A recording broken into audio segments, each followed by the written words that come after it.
In nearly 2 decades as a cop, as a homicide detective, and now as a crimes against children detective, I've seen a lot and I've done a lot. This podcast is not about me, though. It's about the dedicated detectives and law enforcement leaders who every single day are doing outstanding work all across this great nation. Let's reopen some of these cases with those involved to get an inside look at their investigations. Welcome to episode 002 of the Case Reopened podcast with Detective Scott Hodgins. On October 7th, 2017, at approximately 0812 hours, Richardson Police, a suburban department within the greater Dallas-Fort Worth Metroplex, were dispatched to the 900 block of Sunningdale in reference to a missing person. Officers learned that there was a missing 3-year-old girl, Sharon Matthews, from this location. Upon arrival, officers spoke with the parents of the child. The girl had been missing since approximately 3 a.m. Officers learned from the child's father, Wesley Matthews, in his initial statement that Sharon wouldn't drink her milk the previous night. He stated he initially placed her in the garage for not drinking the milk before putting her in the alleyway directly behind their house. Approximately 2 hours later, when she still hadn't drank her milk, he moved her to a large tree in the alleyway just south of their residence. He stated that he went to check on her approximately 15 minutes later, and she was no longer there and had been missing ever since. He stated that for the next hour and 45 minutes, he searched the area before his wife, Sini Matthews, woke up. Upon speaking to Sini, she told officers when she woke up at approximately 5 o'clock a.m., she observed that Wesley and Sharon were not in the room. She went into the kitchen where she observed Wesley sitting at the table. She asked him what was going on, and he initially did not respond. He had a blank stare on his face before he told Sini that something terrible had happened. Based on the situation and circumstances, detectives were called to the scene. Detective Diaz arrived on the scene and took over the investigation from there. Today, here in the studio, I have with me Detective Diaz. He is a longtime detective with the Richardson Police Department. Victor, thanks for coming on today. Yeah, I appreciate it. Thank you. Cool. So, Victor, tell me a little bit about yourself. How'd you get in law enforcement? How'd you get your start? So, I grew up in California. Moved to Texas when I was about 16. Finished out my high school years here and just kind of started a job like a lot of people did. And I knew law enforcement was something that I wanted to do. I just fell into a pretty decent job that paid me pretty well for my young age and just kind of hung out there for close to about 9 years. One day just kind of wasn't happy. That feeling of going to work and you're just not happy anymore kind of hit me. And I said, now's the time. And so I started throwing my applications out there and hit up a couple different cities like we did back then. You'd kind of hit a couple cities and hope one called back. And Richardson called and went through the process and got hired on. And that was 2006. Cool. Yeah, different times from now where we're trying to find anybody we can to come work with the national police shortage going on. But, yep, for sure. So cool. So tell me, I guess obviously you started in patrol.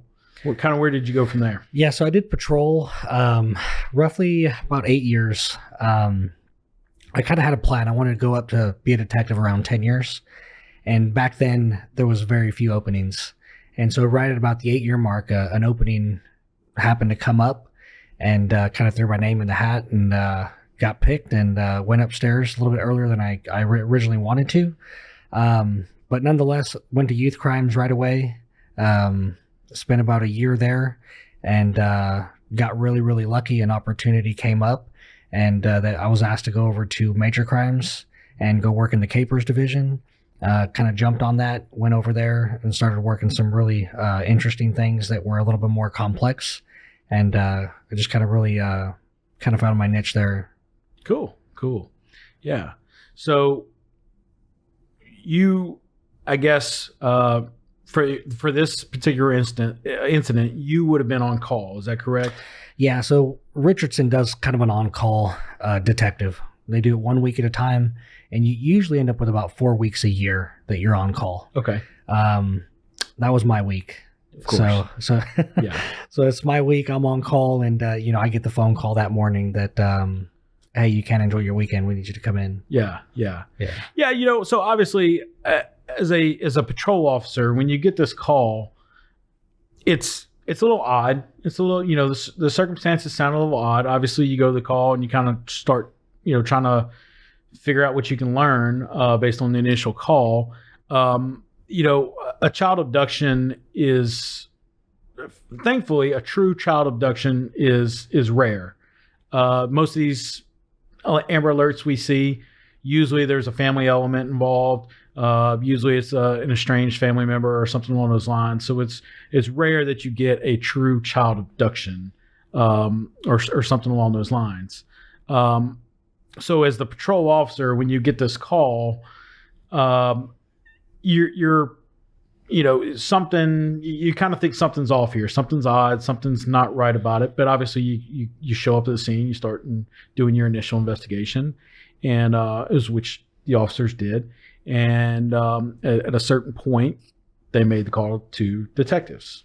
Yep. Yeah, that's patrol gets out there, and a bunch of them end up showing up, and 3-year-olds, so they're kind of amped up trying to find this child that's been missing for about 5 hours now. Mm-hmm. And so they're doing everything they can. And then I think it was pretty quick.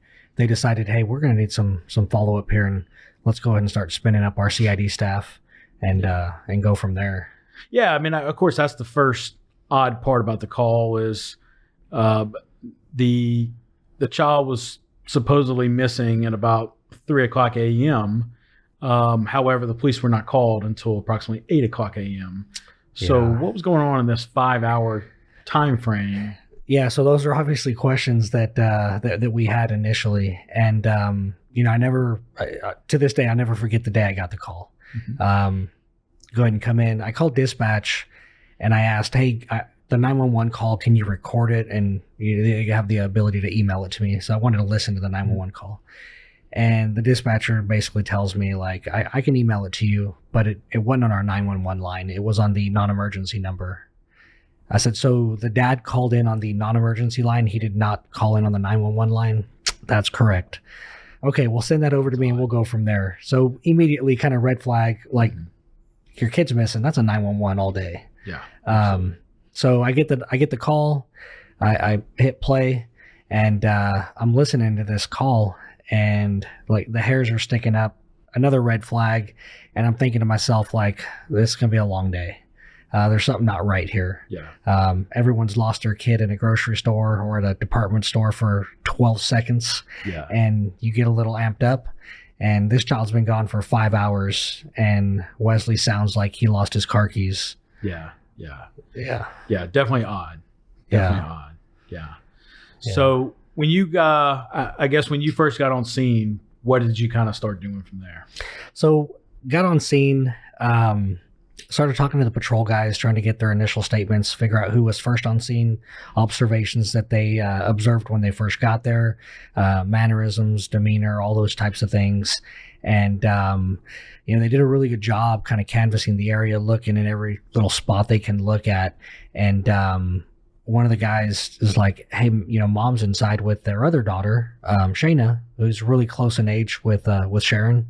And she's just kind of not losing her crap like a child's missing, which is again another red flag, kind of odd. So I said, okay, let's get quick initial statements, and then we'll kind of get them back to the PD and try to do an interview there. Yeah, absolutely. Like you said, if your child's missing for, even if they're just out of your sight for 10 seconds, as a parent, your heart starts jumping pretty quickly. Yeah. So after 5 hours, most people would be freaking out. Yeah. Yeah, a little bit different than what I saw. Yeah, absolutely. Absolutely. So, okay, so what happened from there? So we kind of talked to Wesley, and we kind of get an initial statement. Hey, tell us what's going on. He basically says he's having some feeding issues. Sharon's not drinking her milk, and he's just kind of like, it's like a battle between him and her about drinking this milk. And they kind of stay up late. It ends up going to the garage, and she's still not drinking her milk. He ends up disciplining her by putting her outside behind that garage. That didn't work. Eventually, he takes her to this tree that's behind the alley, behind the house. That didn't work. He goes back and checks on her about 15 minutes later, and all of a sudden, she's gone. Yeah. And so I'm thinking to myself, like, is this guy telling me something he thinks is this is his truth. This is what he's telling me, and I'm just not believing it. Yeah. But I don't press him. I just kind of let him tell his story, and we kind of leave it at that. We ask him if he'll come down to the station and give an interview, and he says absolutely. So we arranged for that to happen. I talked to Sini really quick, kind of get some initial statements from her. And one of the things that she says is, when she wakes up that morning, it's 5 something in the morning, and Wesley's not in bed. Sharon's not in the crib next to the bed. She goes over to the kitchen, and Wesley's sitting there, and he's just got this look that she had never seen before, and she was really concerned. And she goes into, where's Sharon? Where's Sharon? And Wesley kind of says something to the effect of, like, I made a mistake. And then she doesn't really get into any details past that. Yeah. And so we obviously want to get her down to the station to kind of do a more formal interview, if you will, Absolutely. as well. Absolutely. So that's kind of where we end up. Yeah. You go into some of these interviews at this point, and obviously all the red flags are starting to pop up, and you know something's not quite right here, but you're still letting them just do their talking, see what they're saying, because right now you can't prove differently. So Right. So let them talk. Let's figure out what they're saying, and then when we can start proving something differently, then we can take it from there. Yeah, and that's the hard part. You go into these interviews, and you know that what they're saying is not true, but you're going to just let them keep speaking and let them keep telling their lies, and let them just kind of keep implicating themselves or putting a story down that they believe is their truth. Yeah. And then you kind of tear it apart later when you have more evidence to kind of pick through it. Yeah. So you went to the station with both of them. They both. So we Wesley and took Wesley down first. Okay. And we kind of left Sini at the house, and we were kind of arranging for the advocacy center to come in and do a forensic interview of Shayna. Even though she was kind of 3, we just thought, why not? You just never know what you're going to get. You kind of know what you're going to get with a 3-year-old, but given the circumstances, we're just like, hey, we don't want to leave any box unchecked. Let's go ahead and do this. Yeah. And if we get nothing, we get nothing. And if we get something, then great. Yeah. So those logistics are kind of working out while we're down interviewing Wesley at the station. Yeah. So I'm at the station. My co-case on this was Jules Farmer. So him and I are up there. We're about to get ready to go interview Wesley. And at the same time, we've got guys at the house that are focusing on Sini, the forensic interview, and just kind of, in a sense, locking things down, if you will, just to see what comes of the interview. Yeah. Of course, you got a lot of different things going on at that point. Yeah. And of course, you probably still have some patrol guys that are out there still looking, in case the possibility is that the child really is, or really did wander off or something like that. Yeah, and it's hard to kind of go back now. It's like 2017, and drones were not as big of a deal as they are today. A lot of departments have drone units and things like that. We called for a helicopter to come out, and they were down. We couldn't get one. We called for the canine tracking dogs. Search one ended up coming out doing a search, and kind of didn't really take us anywhere. The track didn't really lead to anything. Yeah. But we're doing all of these little things that we can do to try to see what we can do to help locate her, and at the same time, like, trying to push out an Amber Alert and doing all these other things. So it was a real group effort of a bunch of people, kind of like doing a bunch of work all simultaneously at the same time to kind of make this outcome kind of what it ended up being. Yeah. Cool. Okay, so where'd you go from these interviews? What? So, we interview Wesley, and, his story kind of sticks to the same premise of what he said when I first talked to him out at the house. And he's just got no emotion. He's talking to her, he's talking about Sharon, and he's just, kid's missing. It's now been, 6-7 hours, and it's just kind of like he lost his keys. Kind of like not a big deal. He's got his cell phone with him, and I ask him if I can kind of look through his phone. And he challenges me a little bit on it, kind of like, well, why? What do you want to see it for? Kind of that type of deal. And I just said, hey, man, we're just trying to help locate her. I just want to see through text messages, last messages you sent, etc., things like that. So he hands me the phone, and I end up going to the text messages, and I go to the messages with him and Sini, and him and Sini shared location with each other. And I noticed that grayed out on the text thread, it kind of said, you stopped sharing your location with Cine at X time. And it was, 3 something in the morning, 4 something in the morning when this happened. Yeah. And I'm like, okay. Why are we stopping our sharing of location with wife at, 3, 4 in the morning? Of course. And so I kind of call him out on it. And he's just dumbfounded. He's just like, I don't know what you mean. Yeah. And so, me and Jules are right there, and I grabbed my phone and kind of shared and then stopped sharing. And then the little message popped up, and I'm like, you intentionally stopped sharing your location. Yeah. And he just didn't really have an answer. So we kind of took a break. It was a really long interview. We took a lot of breaks. We stepped out, kind of game planned it. And it was kind of decided, hey, we have enough to charge him with abandonment and endangerment of a child. Let's go ahead and do that now and call it what it is. And we'll just continue to work this. Yeah. And so at that point we go back in and we tell him he's under arrest, and we walk him down to the jail and we book him in on that charge. Yeah. Yeah. Yeah. Yeah. So on that charge, he was able to bail out pretty quickly on that charge. He was. So he bailed out on that charge. I believe it was like the next day. Maybe it was 2 days later. I can't remember exactly. But we went down there and kind of got him all booked in and stuff.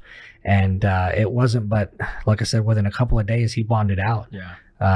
In the meantime, you still got a missing child. Yep. In the meantime, we're running long hours. Yeah. Jules and I, the whole team, everybody is literally kind of running empty gas tanks all day, just trying to do everything we can to try to find her. Every investigative technique that we can think about, we're utilizing. Yeah. And I think the conversation came up really quickly about the FBI and the child abduction response team. Mm-hmm.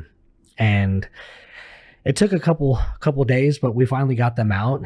And man, we were just met with just an amazing team of agents and civilian staff from the FBI in Dallas. Yeah. That came out and had the same goal that we had, was to try to find Sharon. Yeah. Yeah. And I was literally blown away at one, the resources that they bring to the table, and then two, just kind of how many bodies they threw at the case. Yeah. Yeah. Now I know if the FBI gets involved, the CART team gets involved, the FBI will possibly send people from all over the country.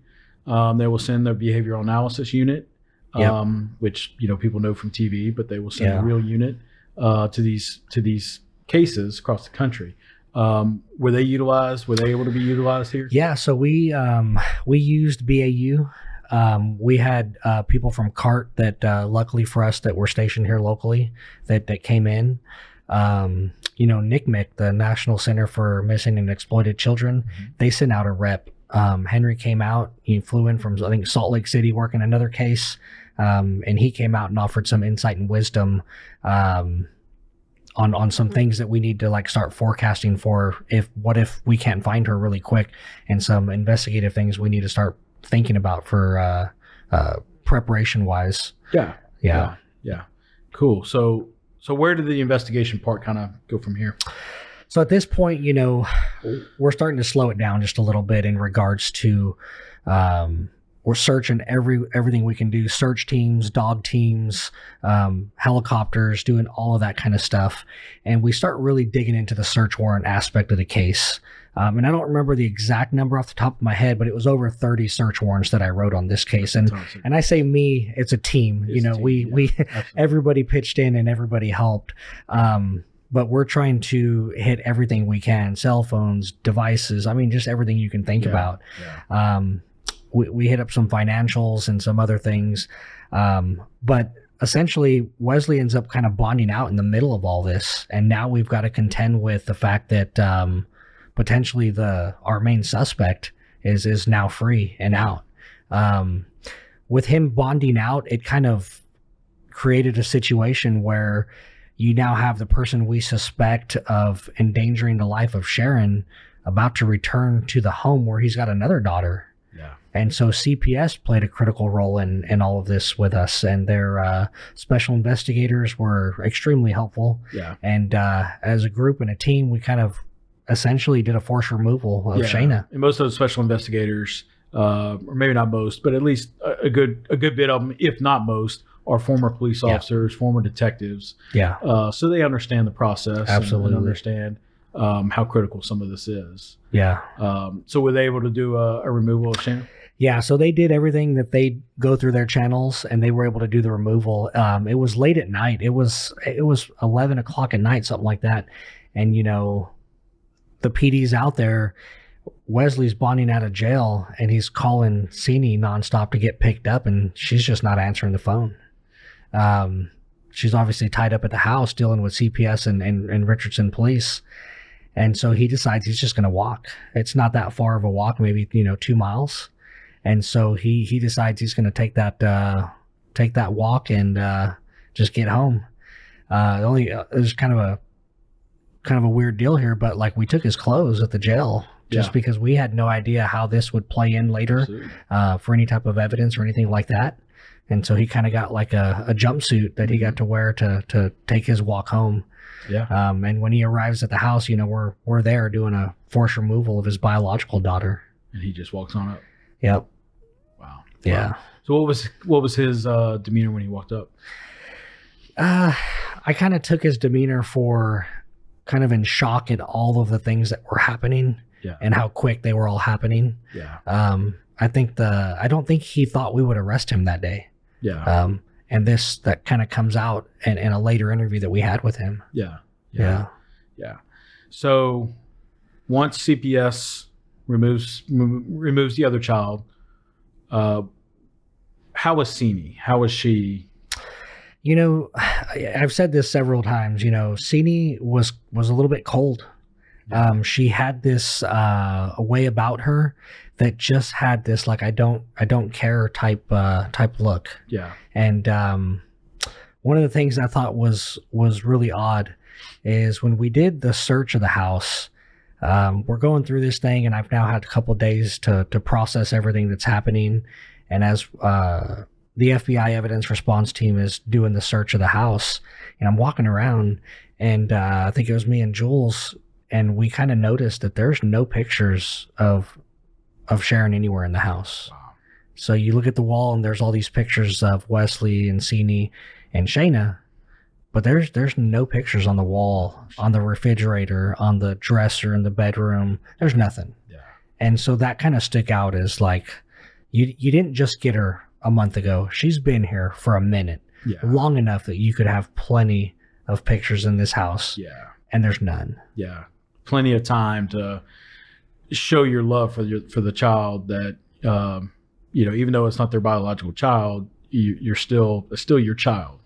Yeah. And of course, like you said, that's another red flag in the investigation that just something just isn't right here. Yeah. Yeah. And it's, for those that aren't familiar with the story, Sharon was adopted from India. Mm-hmm. And so the Matthews decided they wanted a second child. And we never got the answer as to why they didn't biologically have another child. But they started the adoption process with Sharon to get her brought over from India. Yeah. And it took a while, just like adoptions do. But eventually, Wesley made a trip out to India, made a visit with her. The adoption agency is telling him that she's a very healthy young girl, and there's no issues, and everything looks good. And so they push forward with the adoption, and lo and behold, get the adoption finalized, and they bring her to Texas here to Richardson, and things are looking good initially, but you've got a brand new child that just came from India, and it's time to go to the doctor and do some initial wellness checks and things like that. And I think that's when things kind of started to unravel a little bit for the Matthews. Yeah. I guess she had a host of health issues that I guess they weren't expecting, or yeah. So Sharon ended up having multiple health issues that, by all means, the doctors say were minor setbacks. It's not a big deal. She's been living in India, but all these issues that she have with the modern advancements of technology in the United States, not a big deal. Not a problem. We can deal with this. Yeah. Yeah. And she's on a feeding plan. She's got all these things going. She's got intestinal issues, all this stuff. Yeah. But everything's fine. And they set benchmarks for Sharon, and she'd been meeting all her benchmarks. Like she's on pace to do everything she's supposed to do. It's not like she's been being treated for 6 months, and they determine for every other patient that's been seen for 6 months, she's really lagging behind. She's really meeting all of her benchmarks. Yeah. And it kind of opens things up because, based on all of those factors, all of a sudden there's like missed appointments. Yeah. They have all these appointments set with all these specialists, and then all of a sudden, like, missed appointment. Yeah, it should have been a perfect situation for Sharon based on where she came from in India, coming to the United States, being adopted by what is believed to be a loving family, educated family, and on the surface, that's what it looked like. They knew what they were supposed to be doing, but obviously that wasn't the case. Yeah. The other thing is, when we kind of went back and did the history of the house and the players and everybody involved, we found a CPS case, and it was an injury to Sharon where she was taken to the hospital, and she had a fracture. And kind of people have asked, like, how did we miss this? How did we not see that they were unfit parents? And I think you have to take a bird's eye view of the situation. And you've got a child who's never been reported with an injury, who lives in middle-class America, whose mom is a nurse. Dad is working for Citibank in the IT department, and they come in with a story that she fell at the park. Yeah. I mean, who's gonna be like, oh my God, we're gonna take your kid from you? Yeah. They're at face very value, educated, have a lot to lose here. Exactly. And at face value, you look at it and you're like, this is just an unfortunate situation where a kid got hurt, and that's it. And they kind of move forward with it. And so that's what happened. Yeah. Kind of moved forward with it and kept going. And I guess neither Wesley or Orsini had any type of criminal history before all this. None. Yeah, zero. Yeah. So then that's another thing, right? Like, no history of violence, no history of any type of injury to children. I mean, absolutely no red flags to this point that would lead us to believe that Sharon's in a home that's unfit for her. Yeah. So where do we go next? So at this point, we are basically chasing down every lead we can. We still don't know where Sharon's at. Based on the time delays, there's thoughts crossing my mind that we're just not going to find her alive. And it started to eat me up a little bit, just the thought of not finding her, period. And I know there's a lot of detectives out there that work cases where they never recover somebody. And that's a really, really difficult pill to swallow, knowing that, the fate of this investigation rests on you and your peers, but you're the lead guy. And at the end of the day, like, I took responsibility for it and felt like it fell on my shoulders. Yeah. And I really did struggle at night to get to sleep. It was long days already, but just those thoughts eating you up that you're just never going to find this person. Yeah. You almost start taking it personal. You kind of do a little bit, but at the same time, just like you and all of us that do this, like, we're professionals, and it's kind of what we do. And so you kind of treat the situation for what it is, and you try to come to work the next day with a plan for what we're going to do, and go from there. And that's kind of what we did. In the morning we'd come in and we'd rally up and we'd talk about, like, outstanding leads that needed to be followed up on. What are some new leads that have come in? We've got the tip line open, and we've got people calling in with just the random things that people are going to call in on.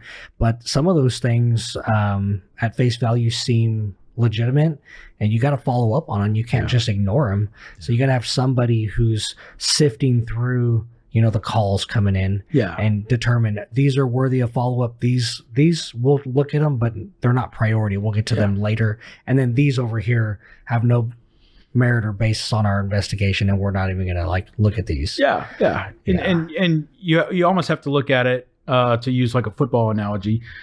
you're the quarterback. You're running the show out there in the field, but you also need some role players to help you carry out your goals. But you also need a coach, and the coach isn't necessarily running things out there on the field, but they kind of got a bird's eye view of things. They're kind of sifting through things that maybe you as the lead investigator don't need to worry about right now. As a coach, I'll take care of that, or I'll take care of this. Yeah. Just to help you take some things off your plate. I was really, really blessed during that time to have a Sergeant Gerhardt. He's a captain with us now. Okay. And he did an amazing job. His ability to be that coach and kind of put players where they needed to be at that right time was crucial, and it's what we needed. And him and I had a kind of a heart-to-heart at some point during this investigation, and man, I kind of confided in him that, like, man, I don't think I can do this. I don't think I'm the right guy. Like, we're not going to find Sharon. There's somebody else out there more capable, that's got more experience, and is going to do a better job than me. And he kind of gave me reassurance that I needed, and was like, you're the right guy. You're doing a great job. Just keep trucking along. Keep moving along. And so that's what you do. And, you kind of go back and look at the drawing board and figure out where you need to go from there. And you keep working it. Yeah. Cool. So, okay. So where are we now kind of in the investigation at this point? So at this point, we had offered a polygraph to Sini. Okay. We knew that that there was some things going on with her, some red flags that have stuck up, some things we wanted some answers with. We interviewed her that initial day, and her demeanor during the interview was off, and we just decided that we know that she's a person of interest, whether she did anything physically or just had knowledge of it happening. Either way, there's something there. But we could only deal with what we could deal with. Not much you can do if you don't have enough evidence to prove somebody did a crime. And so we kind of just offered her that polygraph to give her that opportunity to be truthful about all the things we wanted to ask. And she agreed. She said, yeah, I'll do it. And we got with the FBI. They had their polygrapher come out, set up all the equipment at the police department, had her come in. She came in and she sees the polygrapher and the equipment and the chair and all this stuff. And she kind of backpedals, and she kind of says, I think I want a lawyer. And I said something to the effect of, Sini, you're the mother of a child who's missing, and we're trying to question you in regards to the whereabouts of Sharon and your knowledge, and you're asking for a lawyer? Yes. And so that was that nail in the coffin that I knew she either had knowledge, something is there, and we knew. But what can you do? At that point, there's nothing we can do. And she walks out the door. And now we have an uncooperative Sini Matthews. Wow. Whose child is missing. Wow. Yeah, I mean, that's always frustrating from the case standpoint, because, like you said, they should be doing everything in a normal situation. They would be doing everything possible to help find their child if they were truly innocent. And so, once again, that's just another red flag of something that she knows, something she did, something she's part of this, something. Exactly. And throughout the investigation up until this point, I'm sure everyone already knew some of this information or suspected this information based on everything else that's occurred. But now you really know. Okay. Yeah, we knew, and something we learned later in the investigation, we went down to the Houston area and interviewed Wesley's brother, and he was kind of semi-cooperative. He was willing to talk with us and answer some questions, but we got the sense that he was in triage mode, and he was just going to give us some partial truths and some answers. But one of the things he shared that was really interesting was, he got the call that Sharon was missing, and he got the Amber Alert about his niece. And so he ends up leaving the Houston area and coming to Dallas. And then shortly after that, Wesley gets bonded out. And so we asked him, like, hey, when you came down, you guys, I mean, what'd you do? Well, yeah, I went and took Wesley to look for a lawyer. It's like your niece is missing. There's an Amber Alert out on your niece. Yeah. And you didn't go look for your niece? You didn't ask Wesley, like, hey, there's all these search parties and civilians and Facebook groups that are popping up. At this point, the news media is taking a hold of this story, and every single night they're gathered up around the tree behind the Matthews residence, and you're not going to attempt to join any search or do anything whatsoever to look. And he kind of just didn't have an answer for it. Yeah. So that's another part of the investigation that or part of the situation. The media was fully involved with this one. It was on local news every single night. Yeah. Talking about the case, talking about where Sharon was, all these different things. So that's something else as the police department, I guess y'all had to deal with. It's a complexity in the investigation that I think a lot of people don't really dive into unless you've worked cases that have hit the media cycle, and you have to get real careful about what you're doing with your case in regards to information, because if you write a search warrant and you don't seal it, the media is going to grab that and they're going to do open records request on that deal, and the next thing you know, your affidavit is on the news and this private information on the investigation is out for everyone to see. Yeah. And so we had to seal every warrant that we wrote. Yeah. We worked really closely with our PIO so that they could deliver a message at the end of the day. This is where we're at. Here's some updates. Here's what we can share. Yeah. And we don't have anything else for you. Yeah. And so we, in my opinion, did a good job as far as giving the media something rather than just shut them out and give them nothing and let them draw conclusions. Yeah. You obviously don't want to give them too much information, but you want to give them a little bit here and there what can be shared. And that's where some of those high level meetings with your chain of command, probably all the way up to the chief of police. Oh yeah. Are very much involved with. Yeah. Because it has to be carefully crafted as far as what can and can't be said during an ongoing investigation. Yeah. Chief Spivey at the time, he did a good job in regards to giving us what we needed. What do you need? What do you need? How can we get it to you? What assets? How do we make this advance our investigation? And I mean, I didn't get any no's anywhere down the line. I don't know how many searches we did with cadaver dogs.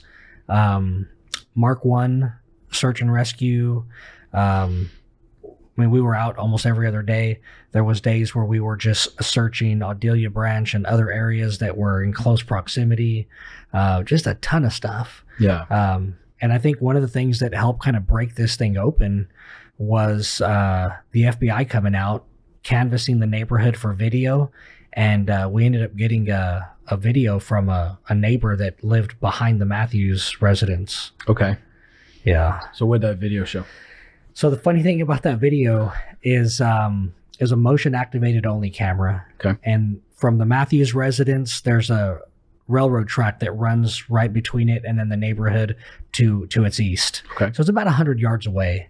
Mm-hmm. And motion activated at night is every other night there's zero activity and the camera doesn't record anything. Yeah. Well, that particular night, some spider decided he was going to churn a little web right in front of the camera. Wow. Which kept the camera recording the whole night. Wow. The whole night. And so once we get a hold of this video, it's very dark and you can't really see anything. Little bit of police work and you can enhance some of this video. And we get the video back after it's kind of been enhanced by our friends over at Garland PD. And we see headlights pulling out of the driveway of the Matthews residence at about like 3:53, 3 something in the morning. And roughly 30 something minutes later, here comes this car pulling back in the driveway. And so we're like, here we go. Interesting. There's a 30 something minute gap where somebody from that residence leaves in a vehicle. Wesley nor seen had mentioned anything about going anywhere during this time period. Yeah. Yeah. Very interesting. So that was is kind of broke things wide open. One of us came up with a brilliant idea, and I don't know who it was, but we all came in and met at the Matthews residence, at 4 something in the morning. And then we drove about 16, 17 minutes in various directions and then turned around and drove back just to see how big our radius was. Yeah. Unfortunately, at 4 something in the morning, you can get to Grand Prairie and Rockwall and, you can get to Louisville, and our bubble was very big. Places during the day, it's going to take you an hour to get to with Yes. traffic and everything else. But with all the different freeways at that time of day, you can get pretty far. That was like a needle on a balloon right there. It was, I thought we had something going there, and it turns out our bubble was still really, really big. Yeah. And so it really kind of, As you thought you were going to be able to kind of narrow down maybe a search area. Exactly. That's kind of what the goal of this was. That's what the goal was. And it kind of, I'm not going to say it backfired, but it didn't work out the way you were hoping it would. Yeah. So given everything that we had, we knew that at least we have a time frame. At least we know something happened. We assume that's the point that he took Sharon and did something. And so all of that investigative work and all those search warrants that we had served at the very beginning of this are starting to kind of filter their way back to us. And now becomes the time to start analyzing records and looking at different things. Yeah. Makes sense. So, well, we're kind of running out of time here. So I want to thank you for coming on and speaking about this. We're going to do a part 2. We're going to have you back on. And we don't want you to we want everybody to make sure they tune into this. This gets very interesting. And once again, thanks for coming on. Yeah, I appreciate it. Thank you.